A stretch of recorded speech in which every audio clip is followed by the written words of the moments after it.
This was the first point where I think I was starting to head down the wrong path. I should have run the exact same promotion, selling the one exact same thing over the same exact time period, just transposed it into the new year. I should have done that. I didn't.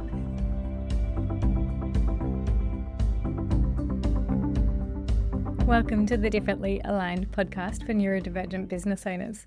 I'm Adina Levy. I'm an autistic ADHDer, business coach, speech therapist, professional educator, and multiple business owner. I support neurodivergent business owners to create businesses that are sustainable, enjoyable, impactful, profitable, and burnout free. I provide safe spaces for you to share with like-minded community who get it, me included. Everyone is welcome here, whatever your neurotype, gender, race, any other intersections and special, fantastic, unique things that make you, you are welcome here. This podcast is recorded on the Aboriginal lands of the Gadigal and Bidjigal people. I acknowledge the traditional owners, elders past and present, and I extend my respect to any First Nations people who are listening in.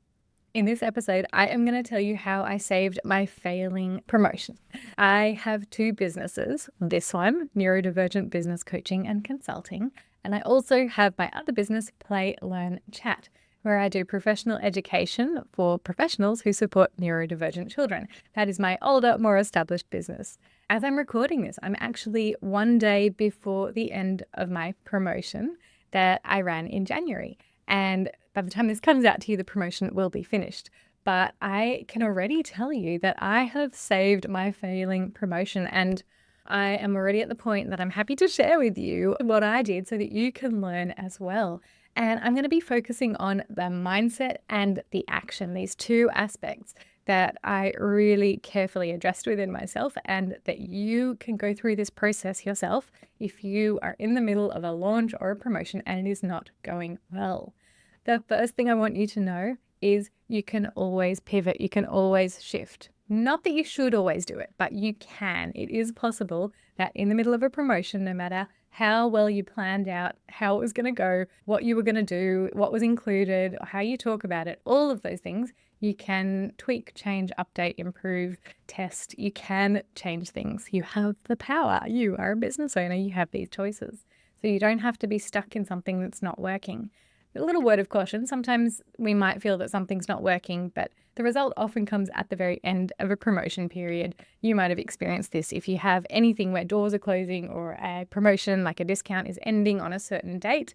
As long as you're telling people about it, a lot of the sales will come through towards the end of that period. It's a very natural thing. Deadlines help people take action, which is why, in fact, I do use a bunch of deadlines within my businesses. Let me first set the scene and help you understand what this promotion was all about. Last year in January 2024, I decided to run a promotion on one of my products. It's a 3-webinar bundle. It had already been selling very, very well, and it was really popular. I had great reception both when it was live and people purchasing that after the fact. People continue to purchase it really often. It's awesome. I feel really good about that. And the webinar bundle already is a little bit discounted. It's these 3 webinars together already at a bit of a discount. I ran it last January for 20% off. That one offer, that one bundle of 3 webinars. And I looked back at the stats thinking, I wonder if I should run that webinar bundle discount again this January. I wonder if that will help me kind of, have a few sales in January, what's traditionally a bit of a quiet month. So I looked back at the stats and I made over 6,000 Australian dollars from that one promotion alone. I ran it for almost all of January. I think I had 6 emails from memory that went out over about 3 to 4 weeks to my email list. My email list was a little smaller than it was around 15,000 professionals getting it right now. It depends exactly what I'm sending, but it might be around, say, 21,000 people are getting this promotion. Quite a big email list in that business. So that was a really cool result. Getting $6,000 off a bunch of emails, I was really, really encouraged by that. So I thought, great, I am going to run this promotion again. But ADHD me jumped in and decided to change it up. Cue doom music. This was the first point where I think I was starting to head down the wrong path. What I should have done was pretty much hit rinse and repeat for the thing that had worked.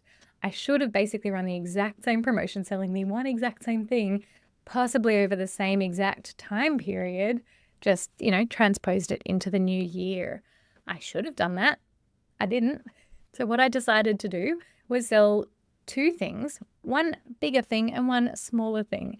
I decided to put on promotion my introductory workshop, which is kind of that first step where people who have not really taken professional education around neurodiversity affirming practice can dip their toe in. They can get started. It's a 2-hour on-demand workshop.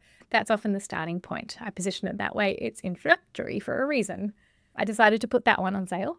And I also decided to put my Learning Hub on sale, which has 7 webinars. It's got the introductory workshop, the 3 that were in that original bundle, and an additional 3. So it costs a little bit more. It's a great value. It's a bundle, and I still do sell quite a lot of those. But it's a big jump. It's a much bigger commitment. So what I didn't keep in the offer initially was the one thing that had worked last year. I took out, for some weird reason, I took out the bundle of 3 webinars that had worked really well January before. Now I'm looking back at my decision making. I didn't really have any.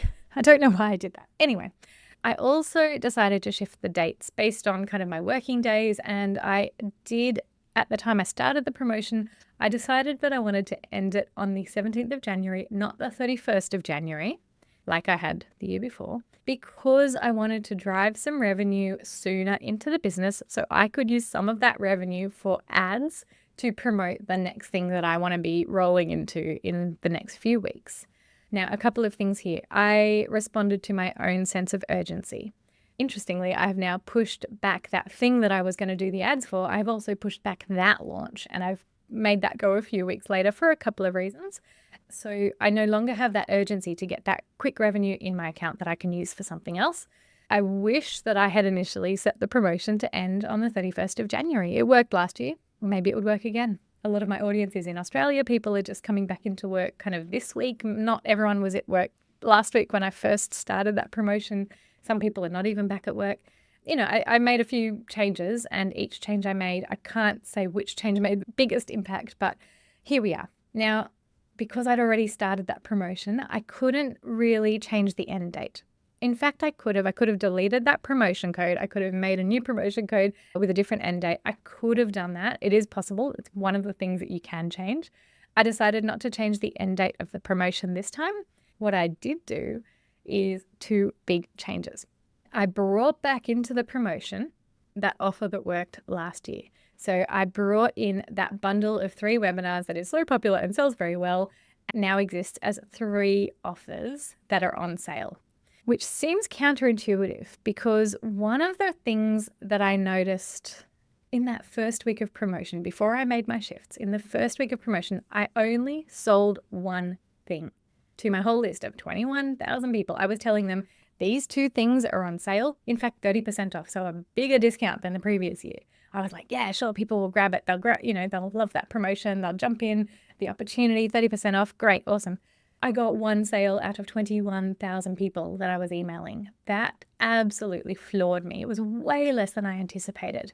And it's something I talk about often and I don't easily do is simplify things. And what I did here was complexify things. I was telling people, here are 2 things you can purchase. I know this. I live it and I teach it, and yet I did the opposite.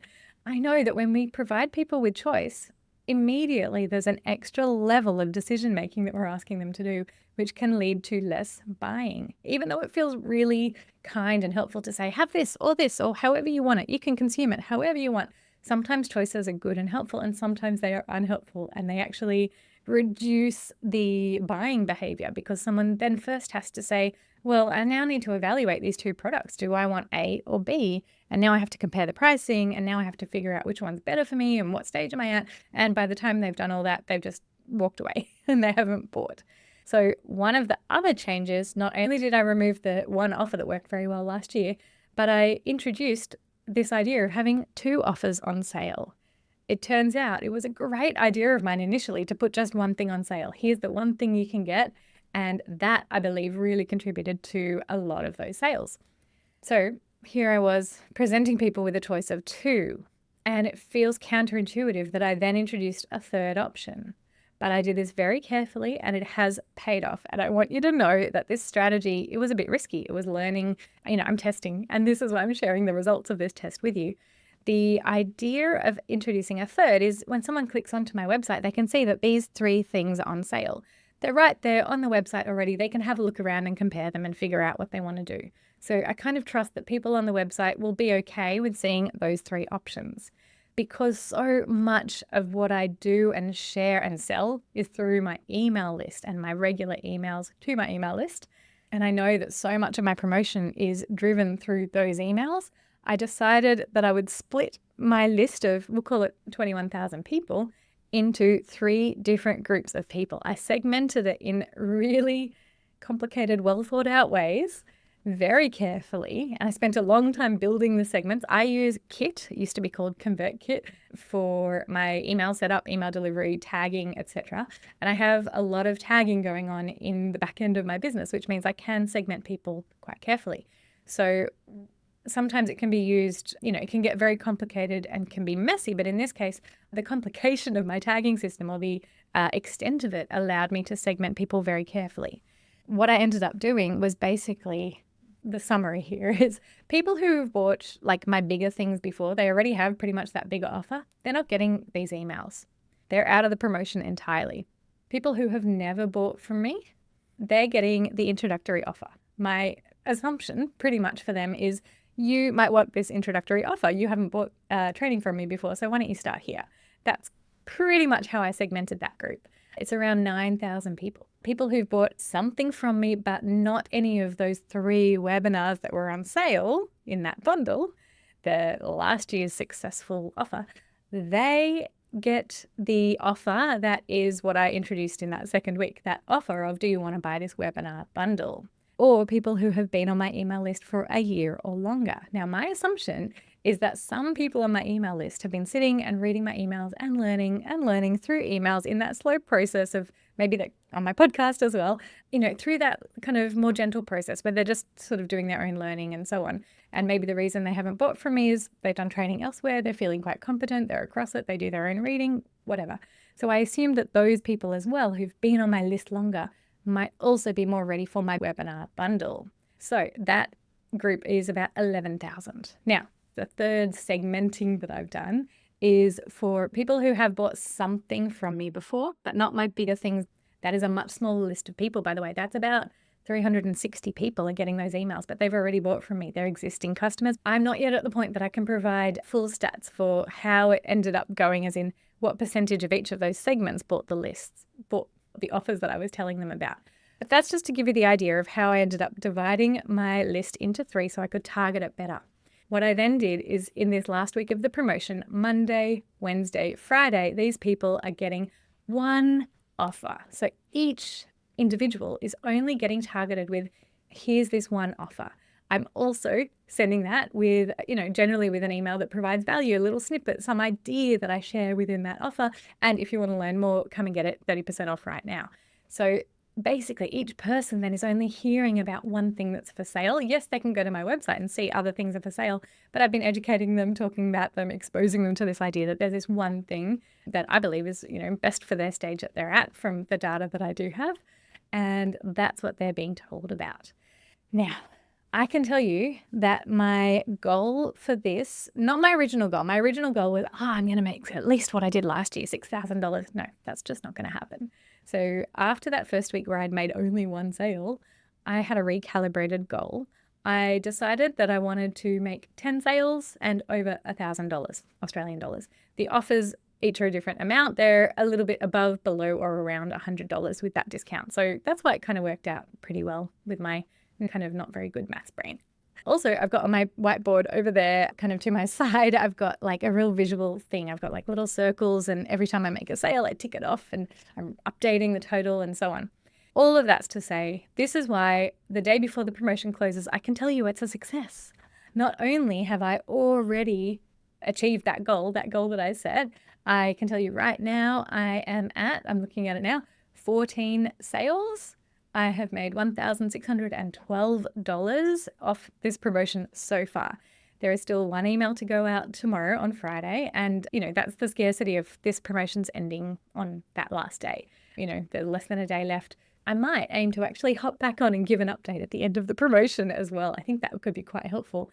So what I wanted to do really was just outline for you the story, the scenario, the fact that I pivoted, and I'm just going to summarize what I did that was sort of mindset based and what I did that was action based to really turn this promotion around.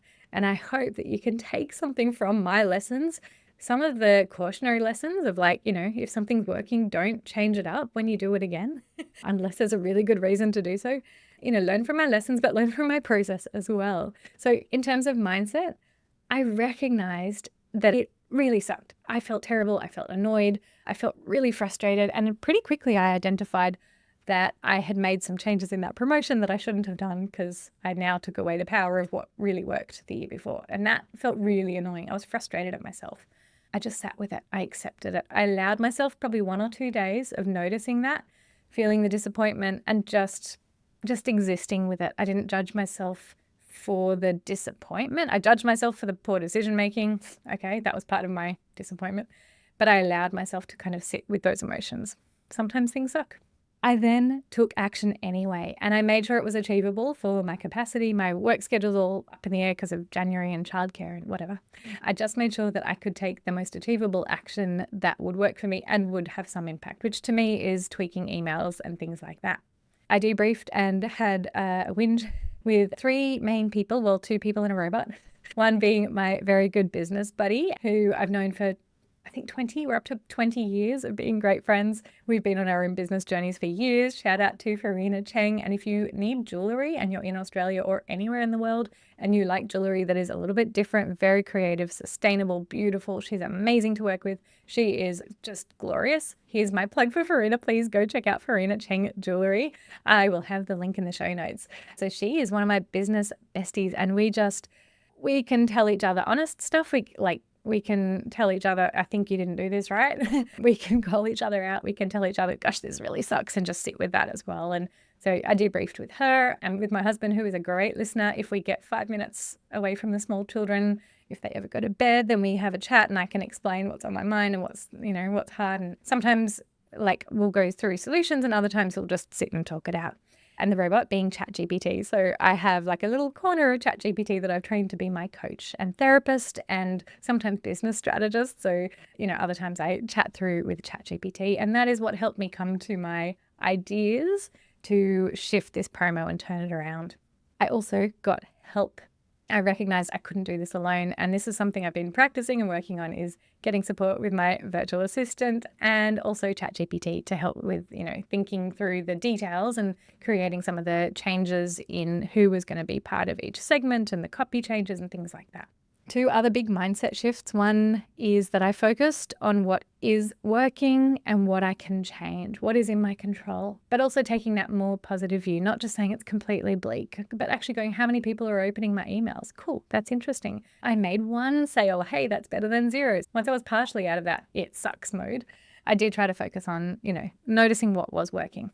I also, after a couple of days, was able to zoom out and focus on this being one scenario within the bigger picture of my whole business journey. It's a learning opportunity, not a failure. So I recast it as something really, really interesting for me to learn from. And now I'm hoping so much that you're learning from it as well. And the 3 main actions that I took, which I've pretty much shared about, but I just outlined them here, is I focused on what worked before. So I decided I could make a pivot, and I backpedaled in a way to reinstate as much as I could of the promotion that already worked and was proven. Once I recognized me reducing that and taking it out of the offer, that 3 webinar bundle was such a silly idea, putting it back, that's what's working. And just off the top of my head, I think it might be contributing to about half of the sales at the moment. So that's something to keep noticing. The second big action I took was to reframe my goals and to make them visual. This is a little bit mindset, but a little bit action as well.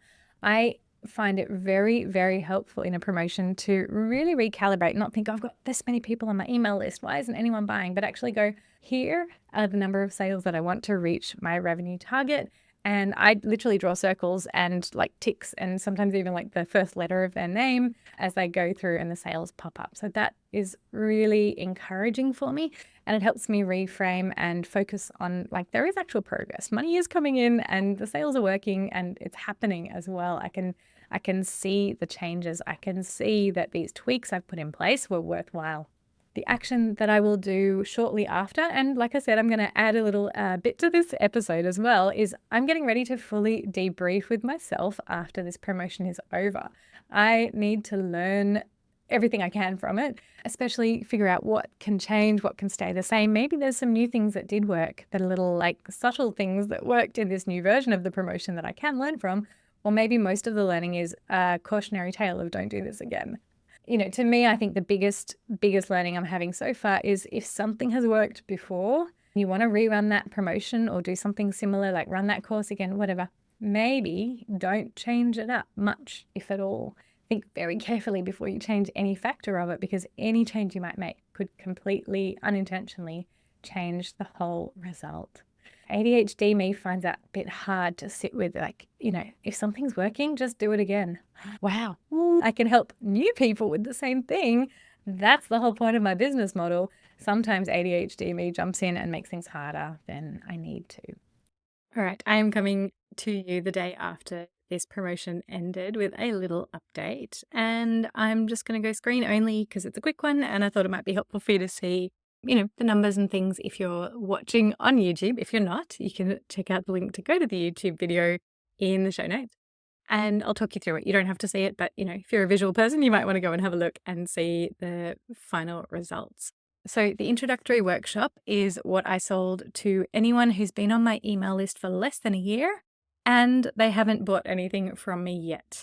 So the results from that was 7 sales for a total of 642 Australian dollars. Everything will be in Australian dollars. And these are all my including GST prices. The average sale value was $92. And it's not a precise number that relates to the Aussie dollar value because it depends how many international transactions occurred as well. Anyway, here we go.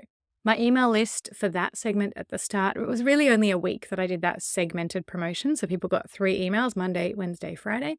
And that was 9,667 people at the start of that promotion. Of course, I get some unsubscribes across the week. I get some new subscribers. So, it does fluctuate, but I choose to take that number, little snapshot at the beginning of the promotion. Conversion percent is basically how many people or what percentage of people from within that segment bought the introductory workshop. Now, this is a little bit of crude maths because I haven't gone in to check whether all of the sales happened from people already on my email list, whether they happened from people on the email list and I was targeting them for that thing and that's the thing that they bought. I haven't cut it that finely. I have determined that for this kind of scale of promotion, this level of breakdown is appropriate. How many were on that email list for that particular segment at the start?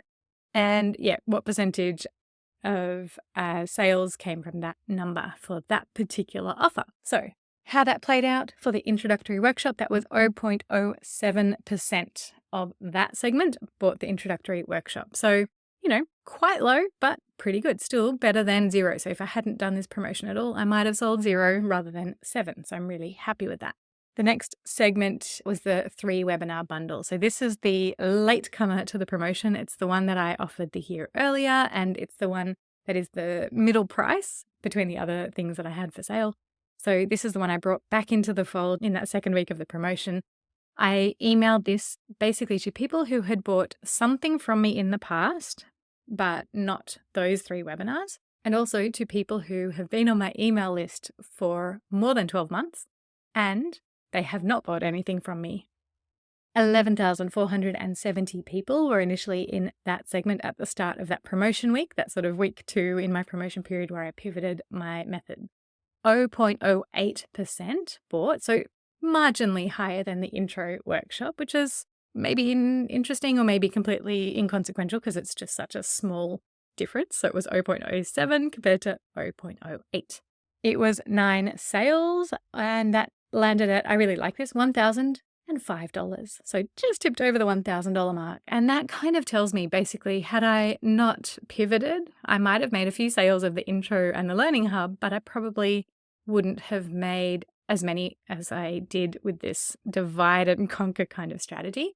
It also tells me I almost certainly, I think, would have missed out on $1,000. I don't really think that those 9 people who bought the webinar series were possibly going to buy my bigger thing, the learning hub. Maybe, and maybe they will one day. That's, or, available, and that's an option. But I think these might have been sales that may just not have happened. So I'm really, really happy that I pivoted this strategy. And the third segment was the bigger offer. So the learning hub, which encompasses 7 of my webinars, including the intro workshop, the 3 webinars, and 3 extra webinars that I have as well. That was 5 sales that came to $952. And at the start of the promotion period, that email list was 364. Notice the others were 9 and 11,000. So this is a much smaller list. And the reason that I chose this list, I'm trying to sell something bigger. So I picked people who have already bought something from me, including one of those 3 webinars, perhaps. They're existing clients, and this was in a way an upsell. So they might have had those 3 webinars, but because the whole bundle was such great value, even though those webinars were included in the bundle, they still would have got a great deal on, that and all the extra content. So from that email list of only 364, 5 purchased, which was a conversion rate of 1.37%. Now that's monumental. This is really, really important to notice. The other 2 sections had 0.07, 0.08 conversion, and the segment of buyers who have already bought from me, 1.37%. So that is something I'm going to sit with and think about a lot more, especially when I'm selling kind of bigger things, bundle things, bigger courses, kind of more expert level type stuff. So that might be something of use for you to think about. Overall, total amount landed at $2,599. And I'm not even sad that it's $2,599 and not $2,600. I'm actually overjoyed because before I pivoted my strategy, I had only made 1 sale, and it was pretty depressing. You heard me talk about this earlier. So the whole idea here, I assume I would have still sold probably 2, 3, 4 more, I don't know, just before the end of the promotion period, if I kept up that idea of just telling people that there are 2 things on offer, A or B, and just keeping that up through the week. Maybe I would have sold a little bit more, but I just absolutely am sure that I would not have got the result I had. It's a little bit less than half the result I had last year. So that is so interesting to me. I do notice as well that my promotion ended almost 2 weeks earlier than the equivalent promotion last year. I had it running all of January. So here's what I think I'm going to do next year. I want to pretty much replicate the January 2024 promotion in January 2026. I will probably, I think, offer just that 3 webinar bundle for a 30% discount and offer that to everyone who doesn't have those 3 webinars. I think I'll introduce that promotion probably that first week back that people sort of start going back in January, wherever that lands, days of the week, and run it till the end of January. That will be my strategy, I think, next January. So watch this space, see if I run it, and I might even come back and do an update then. Thank you for joining me on this journey. If this has been helpful for you, I have a couple of ways that you can connect with me further and keep learning with me. One of them is that right now my Aligned Action Reset webinar is actually available right now for you to listen to or watch. So I've got a couple of ways. If you have not yet registered for it, register now and I'll send you those recordings straight away. And it's basically, I'm teaching you my process for shifting yourself out of overwhelm and into clear direction. It's a really nice thing to do at this sort of early time of year or, whenever you're listening. So it may not be available if you listen after this kind of recording has come out in January. So just head over to the link in show notes, check if it's available. And if not, I will share with you some other things that I can support you on your journey with at any time. And the last thing I want to share is my Your Aligned Business Journey group coaching is open, and we are going to have this amazing 12-week journey where I'm going to get to know you deeply, get to know your business, your life, your values, your goals, your brain, your struggles. And I get to support you and a small group of others who we're all going to connect together live, and we're going to work together so that you can really level up your business and just shoot for the stars and improve where you're at, where you're headed, improve your business alignment with your life. And this is one of the best and possibly only ways that you can really get to work closely with me this year. So I hope you'll get in touch. I have some call spots available if you want to look at all the info and figure out if it's right for you. You're very welcome to book a phone call with me or a Zoom chat, depends where you are in the world and also what your preferences are. And, we can have a chat and see if that is going to be helpful for you as your next step. Thank you so much for listening. Get in touch with me on Instagram. You'll find me there, neurodivergent.business. Have a beautiful day.